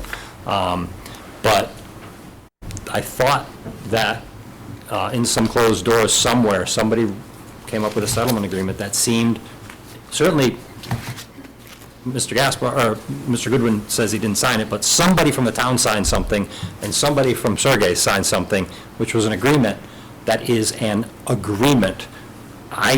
With all due respect, whether we like it or don't like it, and whether the board likes it or the members like it or don't, that's not what we're here to talk about. The fact is, it's an agreement. We're trying to comply with that, which I assume, and again, I wasn't involved with that agreement. That was done behind closed doors. You weren't involved with that agreement. It's a piece of paper, we can read it. That's all I tried to do when we put this together. It's what you guys required. So we're just trying to do what you asked us, what what you asked us to do. I'm here to help. Sergey's here to help. If you just want to put him out of business, just tell him that, and we'll walk away politely. If you want him to stay in business and operate a junkyard in a better fashion than it's been done, we'll try to do that. But we can come here 17 more meetings. I really don't want to, with all due respect. But I'm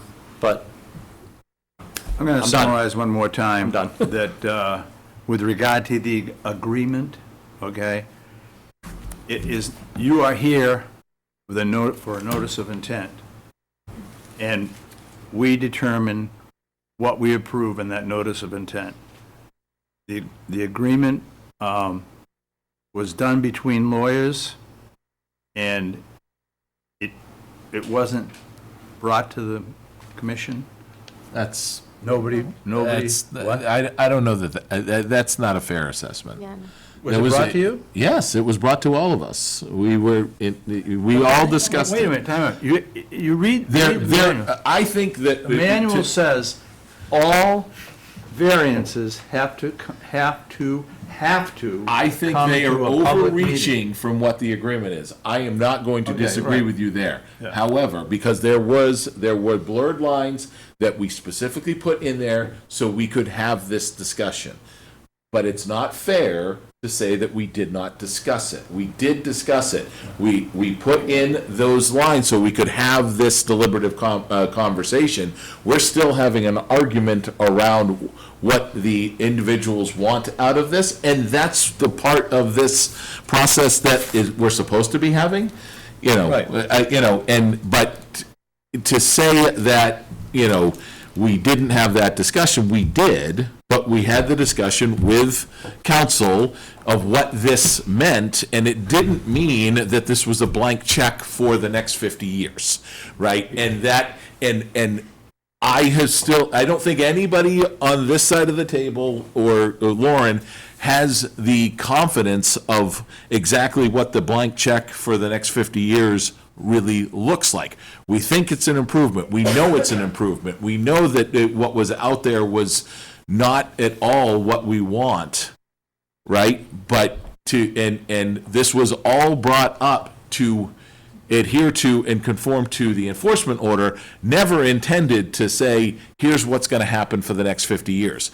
And that's the concern. The next 50 years is what the concern is. The next 100 years is what the concern is around the blurred lines that was intentionally put into that enforcement agreement so we could have this conversation. We got the we got the settlement agreement in place, and we wanted to have this conversation, but we're still having that disagreement around what that means, Gary. It's not, I mean, we had that conversation, we had it in good faith, we wanted to have this conversation around that, right? But within the NOI that was sent, you asked for only what was in that agreement. Time. Fair. And I think that's where the challenge lies. So do we have a motion? Would you like a vote? it's your board. Sergey, would you like a vote? I'm leaving it up to you. I generally make the motion, so I'm leaving it up to you. Or you can ask me to have somebody else make the motion. I'm okay with that.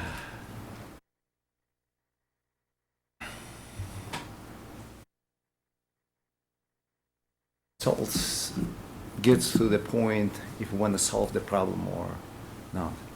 If we want to have a business or not. Don't put it on me. So, I'm only trying to keep the water clean. and it is, numbers don't lie.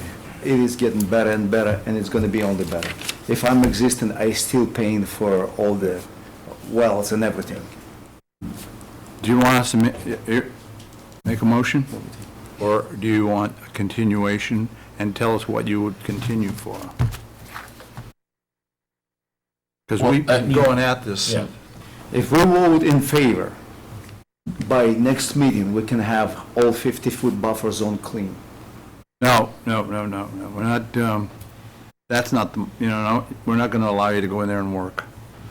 Is that what your question is? Because it's a winter and frozen ground cause least disturbance. Okay, great. But we're not, that's not where we're at. We're at this Well, we don't know where we're at, in fairness. Yeah, I mean, I think we have a pulse, but Well, I don't think anybody on this commission is going to go let them work on the site now, So, today. probably not, yeah. Go ahead, Gary. Two things. One, I want to apologize in advance for the people behind us, the two other action items, because we've been so long, so please forgive me for whoever's here for that. And then second, we'll muddy the waters a little bit more. Sergey has applied for reissuance of the Class 2 and Class 3 licenses, Kirsten, you had asked for.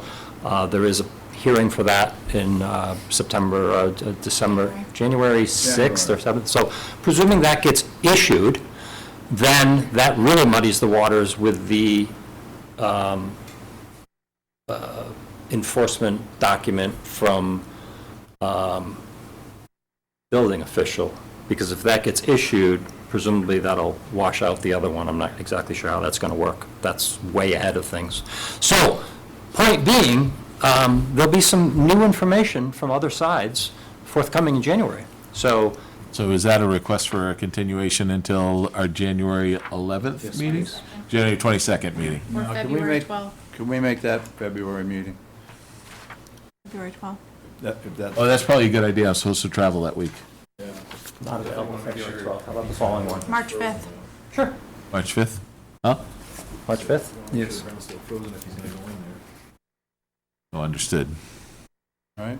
But if we are continuing this, would it be possible to be more clear on what, or be more specific on the notice of intent? In terms of what is going to be removed, like the notice of intent says 50 feet. If they have like to comply with other things, and if they have to remove later on, they will have like to come for the other ones. But where those things are going to be going.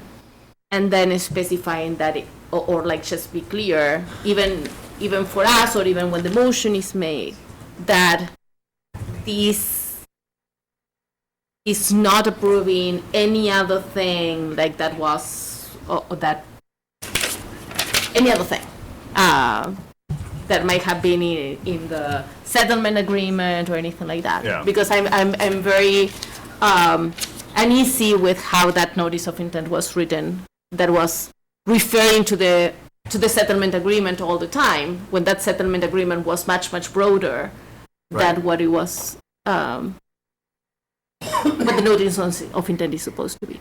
Just wanted to mention that. You hearing that, Gary? Yes. I will make a commitment to meet with Lauren and try to work out some of her concerns relative to operation plans. We can bolster those up a little bit. I mean, the 200 zone, if you can get as many things out of there, right? I think that's, yeah, we've already talked about that, not going there.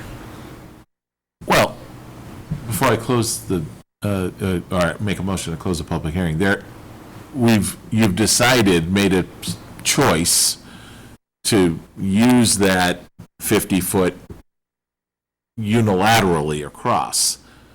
I think in looking at that, there could be, in order to use the road, we may have to be 50 feet here. But in order to use other areas, we could be at 100 and other areas at 200 and make some accommodations, right? So to make that bright line at 50 feet all the way around, maybe that's a no.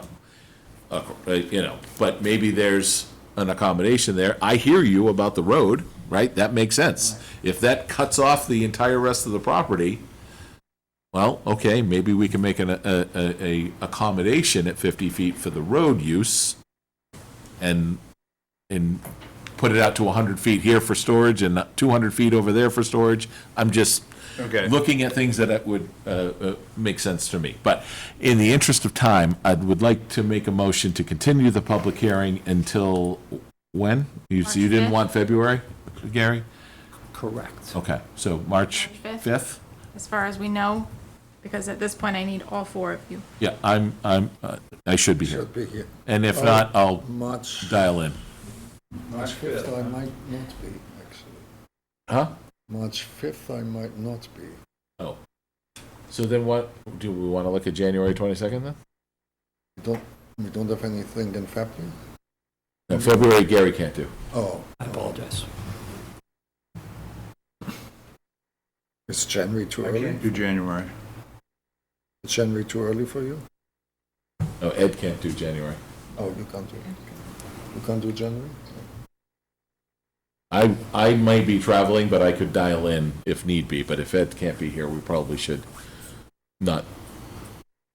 And he can't do February, so and you're traveling March? I have a talk in Toronto on March 6th, so I probably travel on March Oh, 5th. yeah, well, getting to Toronto, yeah. So 3 weeks after that is, April 16th. we go from March 5th to April 16th? January, February, March, April, yep. Because of, I think it was vacation. I think we were working around school vacations and quorum issues. Oh, It's February break. Ground's not frozen anymore. What would you say, Nick? Ground's not gonna be frozen by then, though. Yeah. And then winter's over. Up with. would you, do you think you'd be able to, are you driving to Toronto? Could you be? Would you like to do a special meeting? We could do a special meeting, yeah. Yeah, let's do a special meeting. Definitely. I can. And do that the week before or the week after? Week before. Week before? So what's that, February 26th? Well, that's good math, buddy. February 27th. Oh, is it leap year this year? 26th is Thursday. Yeah. My calendar. I could do a week after. Oh, I'm looking at 2025. Swipe down a little. No. So special meeting, Yeah, February 26th is a Thursday. okay. The ground will still be frozen. We can have this conversation. You can sit with Lauren on some stuff. You guys don't, I might be gone, but I'm not even voting on You this. can't vote on that one. Yeah. All right, so I'd like to make a motion to continue the public hearing to a special conservation meeting to be held on February 26th. Do I have a second? Second. Second. Ready for my phone. We gotta get this over with, guys. One way or another. So, all in favor? Eric Gaspar in favor? Carsten Stüber in favor? And you're in favor. Thank you. Thank you. Thank you, folks. And thank you to all the abutters who came out. I hope I didn't offend your neighbor. I wasn't trying to be a jerk, so if any of you know him, I was just trying to make a point. Gary, you're lucky. The two behind you continued, so no one was behind you. Tell them I about know. I know. I should have told you in the beginning so you didn't have to know that. 9 to noon. So at I think 6? Lauren put it online, but usually we don't. 6 p.m. for the meeting. Thanks. Yeah, The two behind him? I believe 25 and 51. 25 library, 51 All business. right, now we gotta get down to, So where, I didn't see that on the notices anyplace, online or anything? It was on our website under the document. Thank you. Yeah. I can show you. Thank you. Appreciate you coming in. Looked at the agenda right Take just care. now. Nice to meet you, Luke. Maybe. How is this Yeah, that's effective, Luke? frustrating. Do you have our website? How is this effective, you know? Hey, I'm on my town's conservation commission. I know how it goes. Thank you. Yeah, the detailed agendas that I don't. All right, we're at 6:15. Okay. I'm gonna open the public hearing for amendment to notice of intent for 25 Library Lane. Amendment. Owner applicant Alp Cantor. Representative Stefan Yeah, click this. Atanovic. I'm Michael Antanovic. Yep, just note this is amendment to a notice of intent. Yeah. CC file number 2645. Expand the addition from 11,116 feet to 3,066 feet. Yes. Whoa, all right. All right, I think you said, I thought you said they wanted to double inside, not triple. How many more cars do you need to fit in there? Oh, my God, he's bidding on a Model A, a Model T, and he just wants to bid on a tank. And I'm like, I believe it. 25. How's your wife doing, all library right? is not continuing. Good, yeah. 21 long Landon? is, and Bennett says. Aren't there only 3 on the agenda? Correct. Crazy. 25 Library Lane, and then Bennett's is next. Oh, yeah, Our yeah. email from I get, you know, every 3-4 months. EDT said both. All right. Yes, but he didn't have a date for today. All The right. website says both. Also, in the No, agenda, it website said you says pushed the next one after me to January 25. Supposed, just a typo. in there. Oh, I see what you're saying. All right, thank you. Take care, Pat. 25 long is not, or 25 Library Lane is not on the website, though. All right, so amendment. This You is like us so much, you decided just to come back and change the size No, of it? you guys got him so excited about his garage that he said, I need it bigger. They're right. I Exactly don't what want he did. cars. Oh, really? That- I yeah. get so many cars, he's got a place at Winnipesaukee too, with a bunch of cars in it. So that, I want to keep them all in one place, but the garage is too small already. Now it's gonna be bigger than the house. Well, no, it's not. yeah, it's a big house. Okay. And it's got a bomb shelter, so. So this was what was originally approved, was the 31 by 36 on the back. So this whole section is the request for amendment of adding all of this on.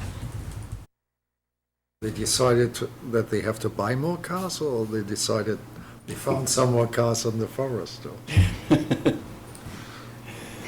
It's building further away from the shoreline? Yep. Closer to the road, still no vegetation removal needed. How far is it from the lake? Must have been 51, It's, what, The- 150 feet? Is that, where are you seeing that? I'm not. Well, it just kind of, The you see the 100-foot 100-foot buffer The zone. 100-foot buffer zone, it's another 60 feet. Yeah.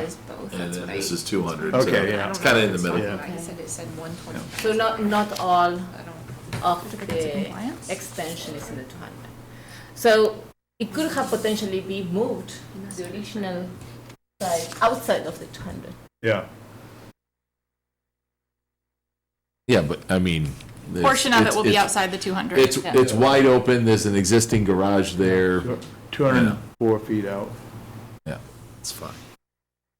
Yeah, the addition is all outside of, no, it's not all outside of jurisdiction, right? So It is not. the additional section is what, at about 190 feet? Correct. Yeah. Yeah. I mean, I don't see any, Do we For that. have any problems? especially since it was Ed's idea. Okay. So should we move, Eric? Or Yeah. Should we? Motion? I'd like to make a motion to close the public hearing. Okay. second? Any discussion? Anybody in the audience like to speak? No? What about those wires running over the building? Oh, that's already being taken care of. They're a mess anyway. Oh, really? Oh, God, all the electric wires, the power, Yeah. telephone wires, and the cable wires are all wrapped together. Well, we got to Right vote through that first. so- whole- Pat here for this and he left? Huh? Was Pat McGarry here for this and he left? Yeah, I think so. Yeah. Eric Gaspar in favor? Ed Goodwin in favor? San German in favor. Carsten Stuber in favor. All right. With regards to the project at 25 Library Lane, SEC file number 26-45, I'd like to make a motion to amend the notice of intent and approve the expanded garage footprint and the additional square footage from 1116 square feet to 3,066 square feet. Second. Any discussion? All in favor? Eric Gaspar in favor? Ed Goodwin in favor? San German in favor. Carsten Stuber in favor. It's going to be stick construction? What is it going to be? Yes, Yeah. yeah. We're putting full foundation, 4-foot frost walls. Everything's gonna be, not tongue and groove, but shiplap Okay. pine siding. Yeah. It's all wood. Unbelievable. With lifts? There's gonna be 11-foot-high ceilings, so you can double stack. Do you want me to add a condition that the commission gets to do the final inspection Yep, to we've see a got- tour of all the cars? You get to drive one car per year. Yeah, especially if it's a tank. Oh, God. Well, thank you, sir. Thank you. All right, thank you. Sorry we kept you waiting. At least I learned something sitting here listening to you guys. Oh, you're the only- Have a hat. You're the only one. Have a great day. Thank Merry- you. Have a Merry Christmas. You too. So we're at Bennett's, and that's a continuation? Applicant is requesting a continuation until January 22nd. All right, all in favor of that? Do we need to make a motion or just to Yes, accept it? please. All right, I'd like to make a motion to continue the public hearing until January 22nd, 2026. Do you have a second? Second. Discussion, seeing none, all in favor? Eric Gaspar in favor? Ed Gooder in favor? And German in favor. Carsten Stuber in favor. Grab one favor. All right, request for a certificate of compliance for 698 Main. So this is for the new interstate towing. They've gone through a long road with approvals through conservation, and then they had to wait for more approvals through DOT, which had required some changes, including some additional stormwater by the road. Overall, the site is stable and in great condition. I did the final inspection with the town planner as well, so we could just do those and be on the same page for that inspection. As far as for the deviations, most of them were things that don't impact the commission or were outside of our access, with the exception of the dumpster being located within the fence system, but not on a concrete pad, which where it's located, it's just for regular trash. It's not for toxic waste or anything like that. I honestly prefer it being on the gravel that it's on versus adding more impervious surface to a site that is primarily impervious surface. And there were some minor changes that had occurred back prior to my being here with response to the DOT requirements. But the landscaping is in good shape. We are going to, I've talked to the property owner about doing an assessment in the summer for all of the trees in the surrounding area, just because there were permanent boulders that were required to be placed in certain areas. And I am slightly concerned that some of them might have a long-term impact on the root systems of some of the trees. There's one tree that is outside of our jurisdiction that's leaning right over this fuel tank here that I've actually recommended that it's outside of our jurisdiction, but I've recommended that they either get it removed or trimmed immediately, because there's a huge branch that's dead tree that's leaning right over the dumpster, and it's actually on the abutter's property. So we're gonna follow up in the summer and kind of just take a look at everything and make sure that nothing has been impacted outside of the scope of work. I've also made sure that they're all up to speed with their stormwater requirements. They have hired a consultant to manage the yearly operations, and they got me in touch with them directly, so I, got on the same page with them as far as what the reporting requirements are, maintenance requirements. So we are all on the same page. There were some minor changes to the landscaping placement up here, but count-wise, they're all the same, so I don't have any concerns. Overall, the site is in really stable condition. Best management practices as far as environmental concerns, and looking forward to having an ongoing relationship with this with the property owner to kind of just make sure that they stay that way. All right. You have a motion? With regards to 698 Main Street, DEP file number 300-1144, I'd like to make a motion to issue a certificate of compliance with perpetual conditions of 54 through 59. Do you have a second? Second. Any discussion? All in favor? Eric Gaspar in favor? Ed Goodwin in favor. San Germain in favor. Carsten Stuber in favor. Right. Request for a certificate of compliance for 228, 234, 236, Route 15, and 10 Mashborg Road, DEP file number, SEC file 300-1014. We talked about this project at the last meeting, and I had requested to table it until we received a plan showing the replication area separate from the existing wetland, which, as you can see, I got. My only concerns are the stormwater maintenance, because from my understanding, it has not been done. They are supposed to be providing us with annual reports on we got the annual reports that are required as far as replication and everything else, but not for stormwater management.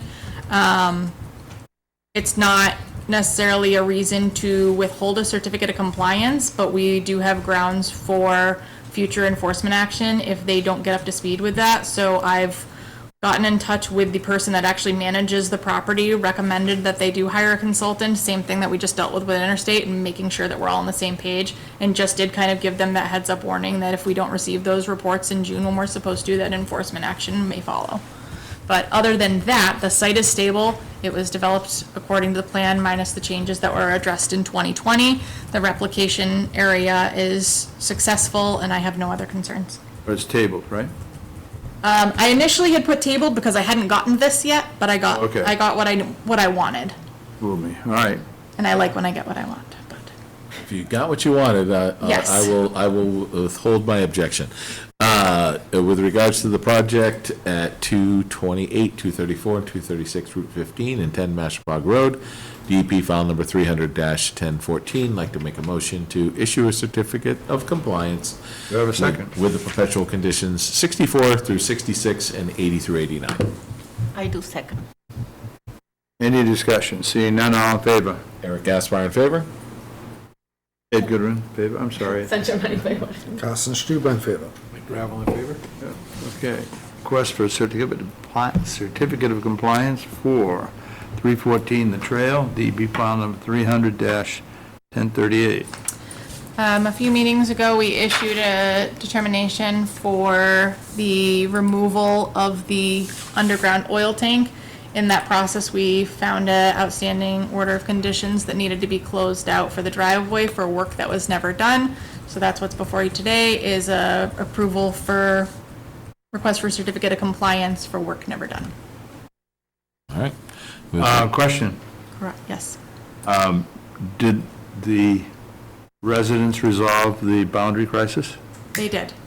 I got everybody in touch with who they needed to, and since this is getting closed out, it doesn't even really need to be on the table, but we got everyone in touch with each other for any future projects that the new property owner may need to do when a notice of intent is going to be needed.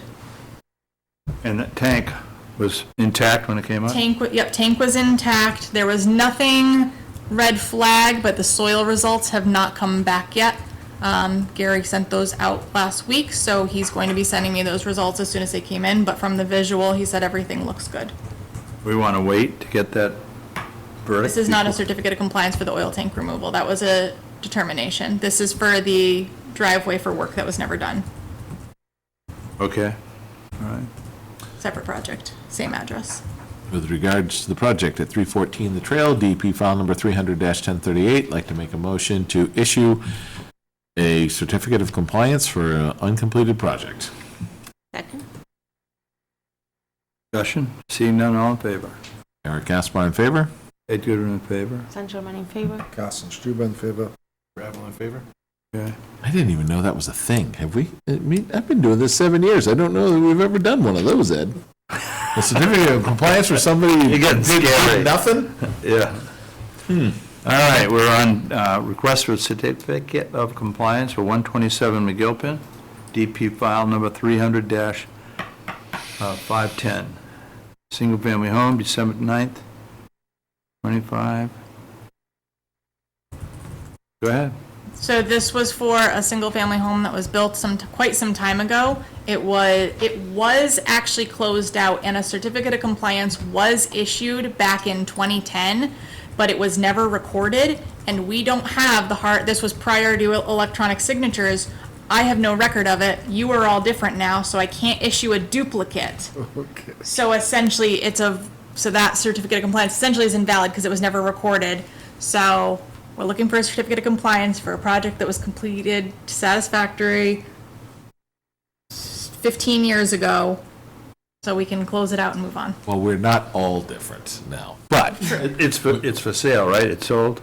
It's selling, yeah. It closes on Ending. Yeah. Okay, yeah. with regards to the project at 127 McGilpin Road, DP file number 300-510, I'd like to make a motion to issue a certificate of compliance. Second. Any discussion? All in favor? Eric Gaspar in favor? Ed Gooder in favor? Ken German in favor. Carsten Stuber in favor. Gravel in favor. And it wasn't a good one that purchased it, to my surprise. They looked at it and Outbound. decided not to buy it. Not a lot of value to it, No, but they just figured it was in their neighborhood, they might buy it. yeah. Request for a certificate of compliance? This one I'd actually like to table. I just got the, I did do a site visit just to be aware of where it is, but I just got the as-built and I still need to go through all that, so requesting to table this for the next meeting. Great.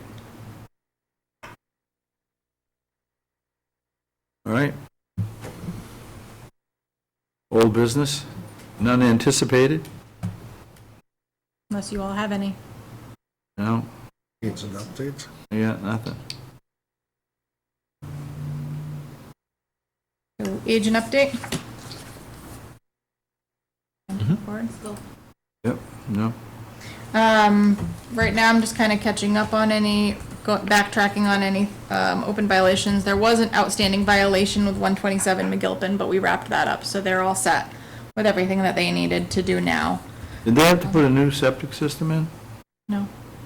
What was the violation? They put in a whole patio underneath the deck. Oh, behind? Yeah. It was like at 190 feet, but still work done without a permit. And it initially had started because we were getting complaints from the abutter that what they did was causing the water to go over where their leach field is. And You mean Chet's Auto? I don't know. Chet is the guy that lives next door that I was asking, when you asked about Oh, Chet's Auto. He owned, yeah, whatever that property is. yeah.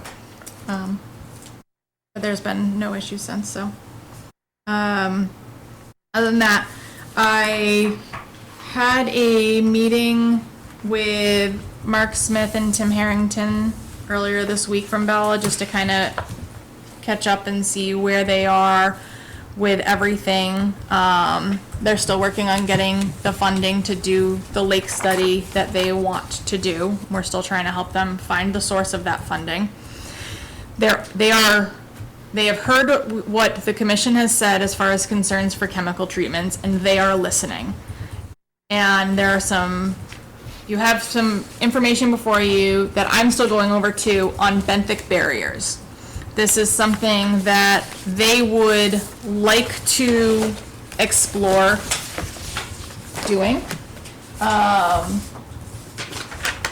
This is actually a section from the new version of the Massachusetts Guide for Algae and Aquatic Plant Management that's going to be released next year. It's basically in its final stages right now.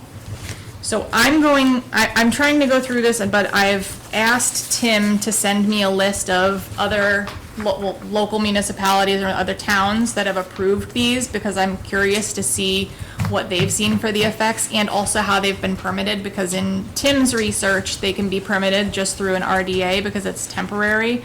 It's basically a sheet, a porous sheet that goes under the water. There's a couple different ways to do them, but essentially it's a porous sheet that prohibits the daylight from hitting the vegetation. So they'd be done in certain sections. I want to do more research on it, but they're only left in temporarily. So from the people that he's spoken to, they basically put them in as soon as the water is tolerable to be able to walk in, and then take it out come July.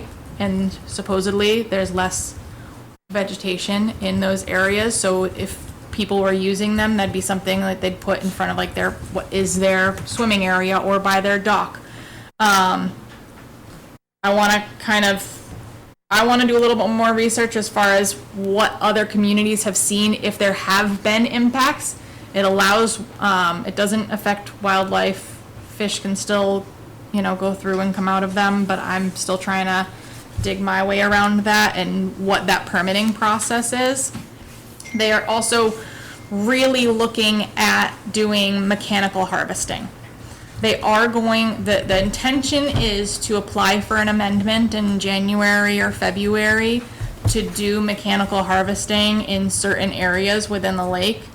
And they've already spoken to consultants that have kind of explained how it would be different from their lake and times to do it, but essentially that the machines kind of go in and grab the plants from the top, and the species that they are looking to remove respond well to this type of treatment because it's a more hardy type of milfoil. I think it was the milfoil. More hardy type of it that when you pull it, it doesn't break as easily, so it will get as much of it and trying to get the root ball. It is a lot more expensive. So in our conversations, we've kind of just been talking about exploring different options because obviously mechanical harvesting is going to have its own impacts too. There's chemical treatments that have their negative side effects, but there's also mechanical harvesting that has negative impacts because of disturbance. But this is supposedly less disturbance because of the type they're trying to attract. But we're exploring an option of trying to do one type of treatment in one area and another type of treatment in the other to see what differences they feel. Because this is just from the conversation that I've had with the two, and the overall feeling from the environmental committee is that they've been using these chemicals and, the diquat and everything to treat these plants, but essentially they're not doing the job because they still keep coming back. So the feeling from the environmental committee is, why are we poisoning the lake when it's not really doing what we want it to do anyway? So these are two alternatives that they're seeking, trying to move forward on, and a lot of it's going to be talking with their lakes. We did talk about that there's going to be personal feelings with the benthic barriers, that some people might want it and some people might not. Some people are going to say, well, I want the chemical in front of my house and I want the mechanical harvesting in front of my house, but really it's not. Your property line isn't in the water, typically. It's happened sometimes, but most people, your property line's not in the water. But that's why we have these lake associations to kind of entrust with these types of decisions and then coming before the commission to collaborate.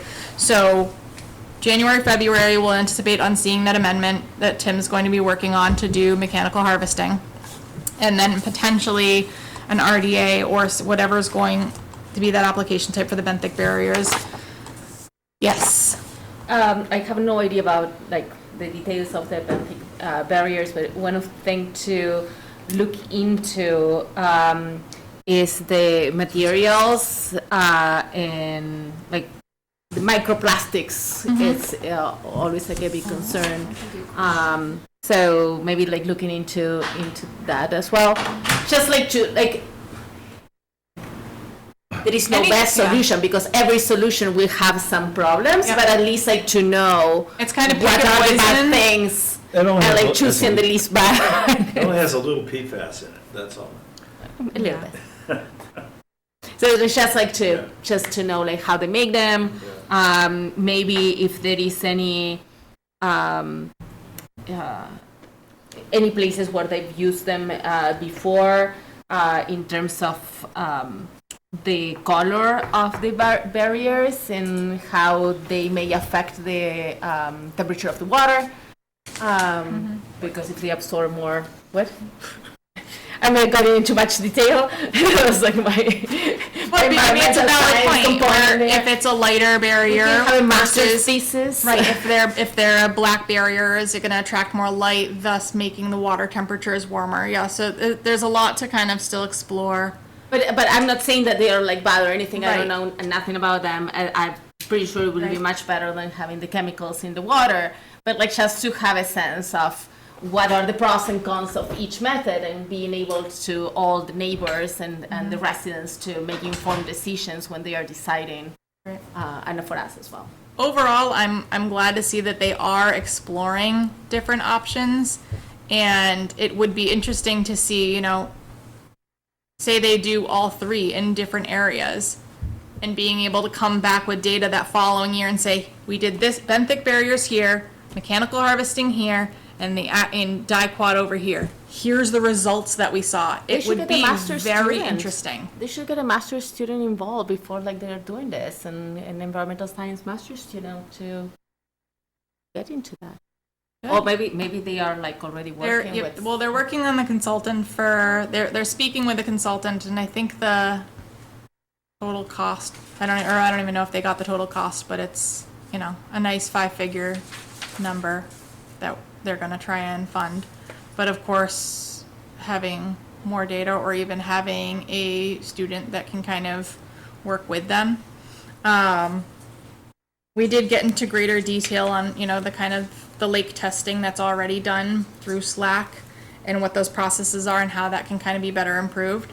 And then in my cabinet cleaning, I did find in 2008 a report to the Sturbridge Board of Selectmen from the Sturbridge Advisory Committee. So in 2008, this very nice report was put together from Slack. Yep. And Ed, you would know, because I can't find anything, was anything like this ever done again? No, Okay. that I know of. This Yeah. clearly took a lot of time and just kind of going through everything and putting this all together. But when we're talking about, you know, the conversations that we're having with Slack and, you know, Slack saying that certain things that they would, you know, like to see come from either from the commission or from the department itself, things like this that provide so much value, and I'm gonna scan this. I need to take this apart and actually scan it. I don't have an electronic version, so you guys can take a look. But like, this is the type of information that is helpful and that provides that bridge that we can really see, hey, there's problems here. Or hey, things are getting better here. What is this lake doing? And it really allows the commission and the public to, and Slack to analyze that information and see what's going on instead of just doing testing where we're just getting basic numbers that are hard to interpret unless, you know, that is your area of expertise. So I'm going to kind of pin this on more, and, you know, we are working with Chuck to kind of see how we can strengthen Slack. And then in Conservation and Coffee today, we did talk to him about trying to encourage year-round meetings since they don't meet again until March, which kind of sets us at a disadvantage with other things that are going on. And, you know, that's your off season. That's your great opportunity to be doing work instead of starting before problems start and Yeah. then going from there. So we'll see how that goes and if that kind of goes anywhere. Trying to think if there was something else that I had that I didn't write down. I don't know, my brain's kind of mush right now, to be honest with you, after the first hour and a half. We don't see each other again until January 22nd. Happy New Year! Yeah. See you next year. That's the first one I've heard. So, meeting minutes, board liaison reports, if anyone has anything. No, I don't. Can we do one mass motion for the minutes, or do we have? I think we've basically all been here, right? Karsten cannot vote on October 30th. With the exception of October November 30th, do I have a motion I was to up. approve the minutes? Yeah, so moved. Okay, okay. And do I have a second on that? Second. All in favor? Eric Gaspar in favor? Benjamin in favor. Everyone in favor? Yeah, just say, yeah. And what was it, October what? 30th. 30th? I'd like to make a motion to approve the minutes of I thought I did October all of them. 30th. No, we accepted, except for 30th, Oh, okay, Yeah. all right, yeah. 2025. Do I have a second? Second. Discussion? Seeing none, all in favor? Eric Gaspar in favor? Ed Gooder in favor? Benjamin in favor. I abstain, Carson Street. There you go. Look, we even did that right, Karsten. We got it. Karsten, do your thing. Oh, I know. Or do we need to set a site visit? Move to adjourn. Second. I have a second, all in favor? Yeah. Thank you very much for the Yeah, chocolate. Thank you, that was so sweet.